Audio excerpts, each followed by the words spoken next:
What's going on, YouTube? I'm back. This time, finally, a first place deck profile. I ended up winning Pro Play Tour Atlantic City this past weekend, my first championship, and I'm here to give basically a deck profile and overview. I did already do a deck profile on Anthony Hernandez's channel, All About You, so you guys can also check it out there. That was at the event. This kind of just giving a little bit more description on card choices and matchups and stuff like that. A little bit more in depth and a little bit more in my tournament report. This is the trophy once again that I won. Really sick trophy. Shout out to PPG for that. The event overall was really fun. Saturday, pretty smooth. Sunday, really smooth. No hiccups at all. So that was great. And then shout out to first Scott Dashy for letting me borrow like the entire deck. Like pretty much every card in the deck was his. Maybe 5 cards weren't, 4 cards weren't, and that's including like man and side. Like shout out to Jordan Sawyer for helping me make changes the night before, and and then shout out to the rest of my teammates and friends in the community, because a lot of people like Chris Sock,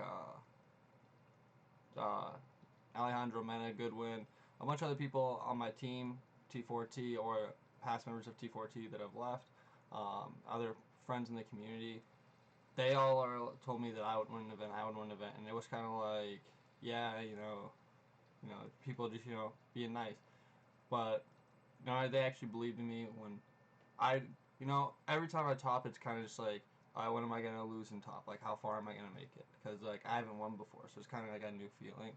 So, shout out to them for always supporting, because this one really felt good. I'm glad I got to play Goodwin in the finals. That's a good friend of mine. It's bittersweet to beat one of your friends in the finals, but both times I've made it to the finals in this game so far, I've got to play a friend in the finals. So at least the games have been like fun. It relieves some of the stress. If you're gonna lose, at least it's good to lose to a friend.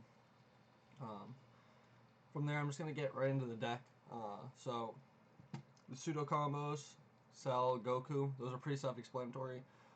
First, most decks, especially Storm, you want to use those defensively. Keep your hand up so that you can continue to play defense and protect your life, because the longer the game goes on, you're putting them on a clock every turn with your leader effect. Your leader ability is going to draw you a card every turn, so on turns where you're not playing stuff, you're just going to get that drawback for your charge, basically, or the +1 for your turn, because you're going to draw off a turn for your charge. And then you can build hand size a little bit that way. And then a lot of your cards like Borgos and stuff like that draw cards. Versus non-storm decks, Goku's not really that needed, so he can usually be energy. And post February 1st, when the Goten gets banned and Unyielding goes to 1, you could probably put Goku down to like 2, maybe even side him, depending how the meta plays out. But I think Red is going to be a popular deck. And while Red can attack active battle cards, he does still stop like Cabot and Trunks in the short term. And I think that's pretty solid. Because again, the longer that you put them on, the deck puts them on a clock. So the longer that they can't do life to you, the higher your chances of winning are, because you're milling them cards. Childish Heart Janemba. This card was super good in the mirror match. Versus other decks, it's still really good, but you don't want to be tapping out on 3 as much in the mirror match. Tapping on 3 is pretty much fine. So you'd still be playing on like 4 and stuff like that, 4 or 5, and just using it whenever you need it. And whenever they have something on the board, you can just say, alright, now I'm going to go into a Demon Sword, kill that, mill 2.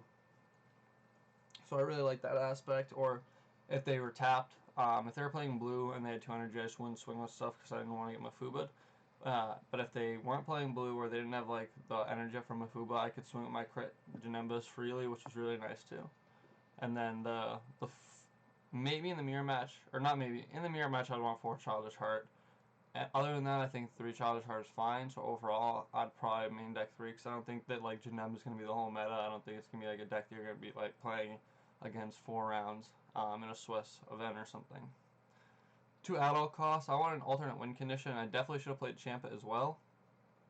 I'll get into maybe a few changes in the future. But the at all cost was amazing. It won me top 8. It won me top 4. Um, it won me multiple rounds in Swiss. There's just so many games where when you're not gonna, you're not gonna get there deck wise, it's your way to win the game. You just play it when there's an opportune spot and just go in. And it really did work. Pat played 3 at Nationals. I didn't like look at their list or anything, but just playing the deck, I never felt like I would want 3 because you're only gonna use it in situations where you need to. So if I knew that like I would need it or thought that I might need it, I would just hold it. 2 Vegito. I put this down.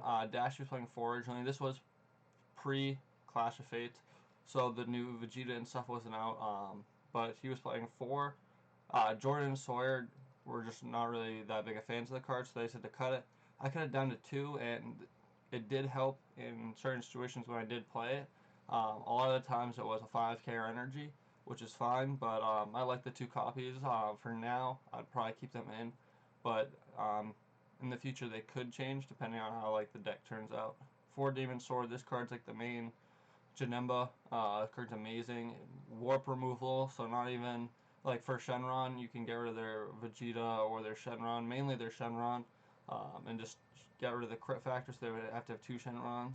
On top of that, it can attack with crit, has deflect, and it gives you more mill procs. Reality Bender. This card, Jordan and Sawyer told me to play my main deck because Scott was siding it, and they pretty much said versus the mirror match and versus Shenron, you really want this card. Versus the mirror match, this card was super, super crucial, so I'm definitely glad that I made that because I did play 2 mirror matches in Swiss, and then I played, of course, a mirror match in the finals, which Eric Goodwin, and Reality Bender came in clutch a ton. It actually definitely helped me win versus Eric because I played one in one turn, swung with it, he Mafubu'd it. I played another one because now I no longer had a battle card. It triggered, and then on the end of the next turn when the Mafubu went away, the other one triggered, which ended up winning me the game. I most likely would have won regardless because he would have drawn, had 1 card in deck, and then if he attacked with his leader, he would have lost. So he would have had to have had a Janemba, played a Janemba to activate it, attacked with his leader, mill me, and then have another Janemba to kill me because I believe like 7 cards in deck, and that would only been milling 4, and then I would have drawn a 5th. So he would need to have milled 2 more cards. So I'm pretty sure it didn't matter that much on the like that Mufuba removing, but it was just the reality benders came in clutch for the milling. Cell, just like the Goku, pseudo combo, helps you keep your hand up. Kami, this was kind of just in there. Dashi was playing 2. I was cutting cards from the deck, and I really was just like unsure. This was like the day of, and I was kind of like, I guess I'll just leave it in because I didn't know what else to play. Never played it once. Sided it out a decent amount. I probably would cut it in the future. I'll get into what I would add in the future, but in the future I'd probably cut that. 2 Shenron. This card was really good sometimes. A lot of the time I didn't play it, but when I did play it, it was pretty good. I would bring back like Goku or Yajirobe or just untap 2 energy. All of them are really good plays. So I like the card in the deck probably as a 2 of. But you can opt to play Overwhelm instead. Like you could play like Goodwin was playing Supreme Kai of Time to kind of a little more offensive factor. And I played 4 Dimension Magic. This card's like the best in the game right now. +1 energy, and it has Sparking 5, so you can be tapped out and take a life, which is really important versus like Gogeta Shenron. So that's like super important. Card is just super, super good. It's like we score Shenron crack. It does only untap blue, but that doesn't really matter since you're playing mono blue. 4 Sensor Beams, that's just like a staple pretty much in the game, but especially in blue. Being able to keep your leader at 20k or 15k, whatever, versus like Storm and other aggressive strategies is super important, and also allows you to untap more energy to play more 10ks like Cell and Goku. And then I opted to play 3 Mafuba in the main, because I thought there was going to be a lot more Gogeta Shenron, and like if they aren't playing yellow and you draw into this post Gogeta, you're fine. So I felt like if I played 3, I would have a better chance of drawing into it post Gogeta. And then versus other decks that like weren't Storm, it was just really good.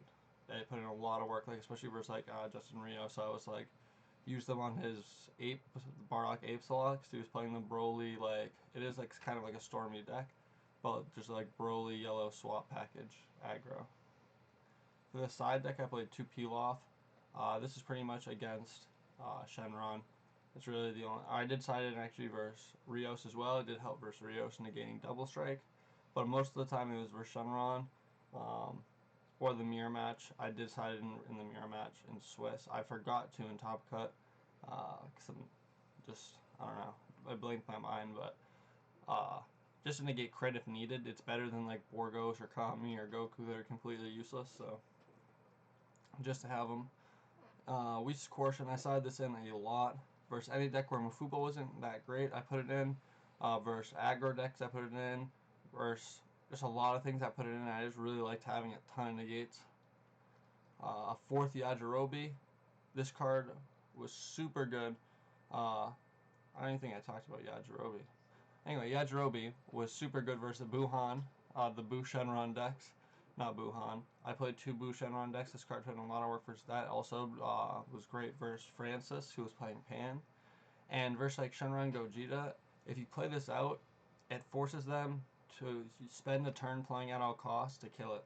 Because if they don't, you're just going to block their Gogeta and kill it when they give a triple attack. So they have to spend time getting rid of it with a Gogeta 5 drop or an at all cost, and that's fine. Like, it's just giving you extra turns. So if you play one and they get rid of it and you play another one, like, that's another turn they have to spend getting rid of it. Or else you're just going to kill their kill strat. So it just stalls them out, which helps you get extra turns. And then super combos are obviously super combos. Cause I'm pretty sure I've had to talk about both of those. And Borgos just draws a card, Boo. It's good versus Storm. Also good versus Shenron, especially the Boo Shenron because it extends plays with Senzu Bean. So it's kind of good versus that. They can attack it or bounce it back with the South Kai, I believe it is, under the Boo. But it limits their plays and it makes them answer it. So like versus normal Shenron, like Gogeta Shenron, they can't play Shenron and untap energy with it. Well, they can't play at all costs and untap energy without answering Borgos first. Back to the side deck. 4th copy of Mafuba versus Gogeta Shenron, or just other decks where you're putting a lot of work. So versus Rio, so I put in a 4th one. And then Raging Spirit Sengohan. This is a card that I would put in the main deck now, so that's one of the changes I would make. I would definitely take out a Kami, in the future probably 2 Gokus for 3 Raging Spirits. And then I would probably take out like a Borgos maybe and something else, maybe the Vegetos instead of Borgos, and put into for the Indestruction Champo or E Supreme Kais to add another alternate win condition. So while you have all your milling aspects, you still have the same options to be able to kill them.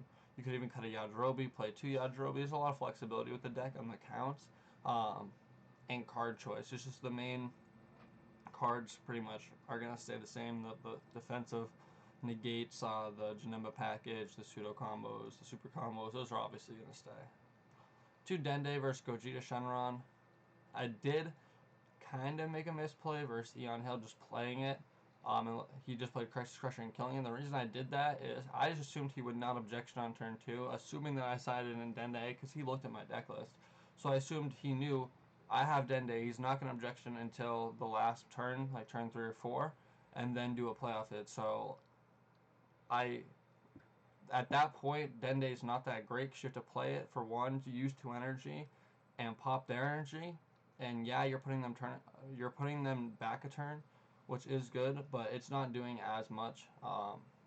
Unfortunately, he did have the Crisis Crusher. I was kind of just forcing him to have Crisis Crusher, and I believe that game he did already charge one. It might have been game 3 that he charged one.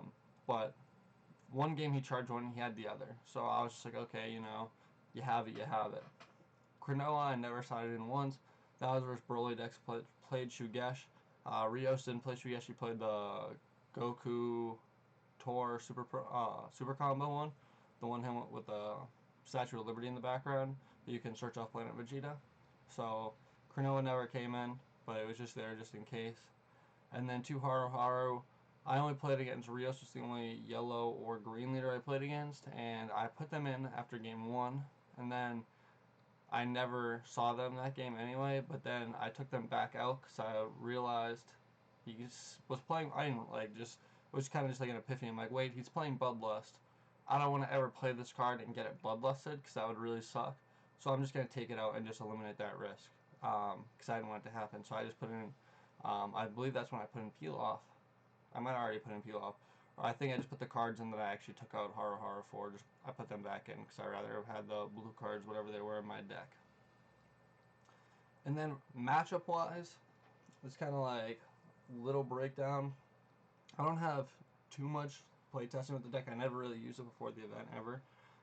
So just like going through in the event. Versus the mirror match, I charged Borgos, my pseudo combos like Goku and Cell, things like Shenron and Vegeta, anything that drew a card. I did not play it. I limited in the use of super combos and pseudo combos as much as I possibly could, would to like maybe 1 to 2 a game at max. And then I just focused on seeing Janemba. So in my opening hand, I kept as many Janembas as possible and sent everything else back. Because I just felt all I needed to do was see more Janembas than them and mill them more than they milled me. And that worked out for me. I also sided in Raging Spirit so I could go wide and just pressure their hand down. I did not do that in for round 1. Or I did it in round 1, but that wasn't just like my 100% game plan. Going through the tournament as I learned the deck more, in the mirror match more, that kind of just like came into a strategy that I went with. And then that was really the mirror match. I didn't like do anything else I think special versus the mirror match. There's not really much you can do. It's kind of just attack, charge, pass, attack, charge, pass. It's kind of I don't want to say skillless because there's still sequencing and some level of thought involved, but it's not one of the most skillful matchups clearly, because there's just not that much interaction within the game. Versus more fair decks, I would say like mid-rangey decks like Cell Chain. Cell Chain can give it a problem because it's hand control. Any hand control deck can kind of give it a problem, but not. I don't think it's that bad. I didn't play any Cell Chain though, because you can recover, and if you keep Demon Sword and stuff, you can pop the Cell. But if they set up like a Super 17 chain after, you're pretty much dead. Super 17 just kind of does dirty things to Janemba. So that's another reason why Mafuba could come in handy. And versus Pan normally has a pretty good matchup. Francis would have beat me game 2 and we would have went to game 3, but he did make a play mistake and super comboed when he didn't really need to, and that extra draw kind of cost him the game. So he would have had 1 card in deck, could have had another turn, and pretty much he would have won that turn. So, you know, that was a big difference in the game, and a necessary super combo. It's just small things like that, but Pan can be a harder matchup. It really depends on the Pan deck and how it goes. Like more aggressive Pan strategies early could be hard because they could pressure you down a ton and then chain Zen on you after, and that can just really mess you up because now you have a really low hand size and you're at low life still. So they can just pressure down your hand after that. Not that hard. But overall, I don't think it's the hardest matchup. You can play cards like Vegeta and Yajirobe to slow them down, and also Vegeta's another alternate win condition along with Champa. And your crits versus stuff like Pan can also come in handy a ton. I played Shenron Boo. Versus that deck, I just dropped Yajirobe. If you have Yajirobe, it forces them to have each Supreme Kai or whatever the Supreme Kai guy is. If you have 2 Yajirobes, it forces them to have like 2 Boo chains, and that's just kind of unrealistic. And then even if they have like 2 Boo chains, you can Mafuba, and then it forces them to have like 2 Boo chains and Battering and stuff like that. And it's just like, even if they have all that, they could take the game, right? It's it happens, but for the most part, I just find it's difficult for them to deal with Yajirobe. They have to spend a lot of resources and stuff on it. So that card would put in a ton of work versus the Boo Shenron deck. And then obviously Mafuba and normal negates are key in that matchup as well. We just coercion and got sided in, stuff like that. Then Gogeta Shenron. If they Gogeta you, you're probably going to lose. If they don't Gogeta you, I think that you can win fine. It really depends. If they have like double battering, it can be hard, or obviously triple battering. It really depends how you play it. But you can play around most stuff. Just Gogeta, just kind of so that you lose. So you have to try and obviously mill Janembas, play Yadrobis to slow them down turn-wise, and see stuff like Demon Sword and Reality Bender. Demon Sword is also really good because it gets rid of their Shenron to get rid of crit, so when they're going for the kill turn, you always get cards back to see more negates or see cards to protect yourself, one attack possibly to flip, and then use your leader ability to negate another attack, stuff like that. So just little sequencing stuff and more intricacies that you can't really script. They are going to go into the game that you can play to try and help your matchup versus Gogeta Shenron, but it's not favored, especially if they're playing like one ball. One ball is really good versus Janemba, especially with Dragon Radar, because you can just recycle it, and they don't have, like, as you can see, there's no like large massive draw strategy in the deck. So if your hand gets low, like, your leader effect's going to draw you cards, but you're not going to have like a huge draw to like get a bunch of cards back. So it can be rough that way. And also hand control Shenron. I didn't play against that, but that kind of just does dirty things to Janemba. So I think that's probably even a weaker matchup than Gogeta Shenron, because they can use like Super 17. It's unnegatable from everything. Just can't be negated. It's attack. So that with crit is pretty much a game versus Janemba. It's just that you can't do anything. You can't use any of your negates. You can't use your leader skill. You have to have like Vegito or something like that. I believe that you can play Mafuba still. I'm not 100% sure, because I believe that it's the same thing that we said in set 1, where it can't be negated, but you can still play Mafuba because it negated its effect first. I believe, not 100% sure on that. But regardless, it's not something you want to deal with. That's really the main decks in the meta. There's not really too much else that I feel like you're going to see. Storm is kind of, I would say, dead now. So I'm not really going to go over that. Verse Storm, I guess is real quick. You don't want to play Goku just on 2. I learned that thanks to Jordan.